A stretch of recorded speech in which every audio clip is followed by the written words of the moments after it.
This is Kajol Jadhav and I am here to explain daily current affairs for UPSC Civil Services exam. Hindu nationalism is crushing the inclusive spirit of Indian nationalism. Why was Indian nationalism took birth? How was Indian nationalism broken into Hindu and Muslim nationalism? Are we turning into a nation of hyper-nationalists? What are the dangers of hyper-nationalism? How can Indian nationalism be strengthened? GS Paper 1, Modern Indian History from about the middle of the 18th century until the present, significant events, personalities, issues. In this video, you can find detailed answers for all the above questions. The above article has been retrieved from the Hindustan Times dated December 17, 2017.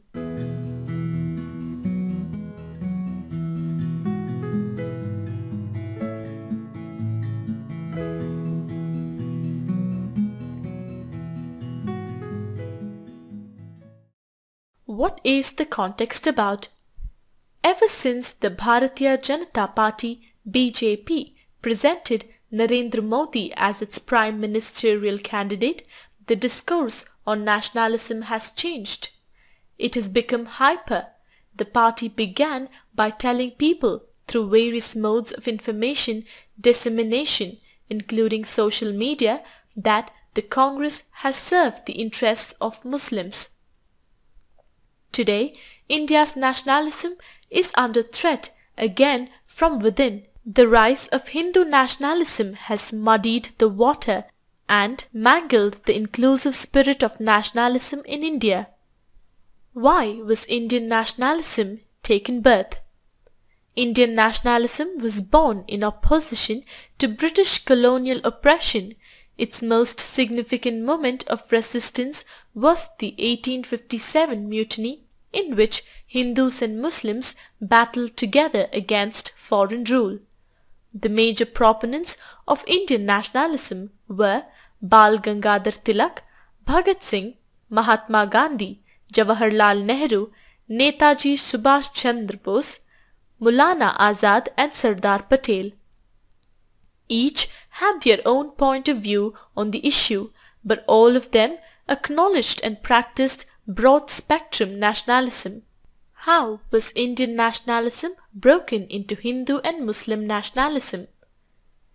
Indian nationalism's most significant moment of resistance was the 1857 mutiny, in which Hindus and Muslims battled together against foreign rule. The British created a fertile ground for the rise of Hindu and Muslim nationalism to counter Indian nationalism through their divide and rule policy. But the spirit of Indian nationalism was embodied in the Indian freedom movement led by the Indian National Congress (INC). Pakistan is a byproduct of Muslim nationalism. India's success in comparison to Pakistan is a reflection of the moral and political superiority of Indian nationalism. Are we turning into a nation of hyper-nationalists? Ever since the Bharatiya Janata Party presented Narendra Modi as its prime ministerial candidate, the discourse on nationalism has changed. It has become hyper. Hyper-nationalism does not allow critical engagement in any sphere of life. It projects anything critical of the ruling party as anti-national. It operates hand in glove with casteism and religious fundamentalism. What are the dangers of hyper-nationalism? Violence and war. Hostility between countries increase with this ideology. This would eventually lead to a war and death, protectionism and disintegration of humanity. The modern civilization could achieve great heights in science and in other sectors because of globalization. Hyper-nationalism would reduce people-to-people contacts between various nations and contribute to fall in the global prosperity. World trade reduces. Trading is difficult in an unstable world. Social unrest. With reduced trade, there will be problems of unemployment and poverty coming up in all nations. How can Indian nationalism be strengthened? Indian nationalism must be strengthened by stressing on three pillars: constitutionalism, respect for the constitution, due process and rule of law; pluralism, respect and preservation of India's diversity from the ethos of Bharata, the idea of India, and humanism, respect and promotion of insaniyat. The choice is clear.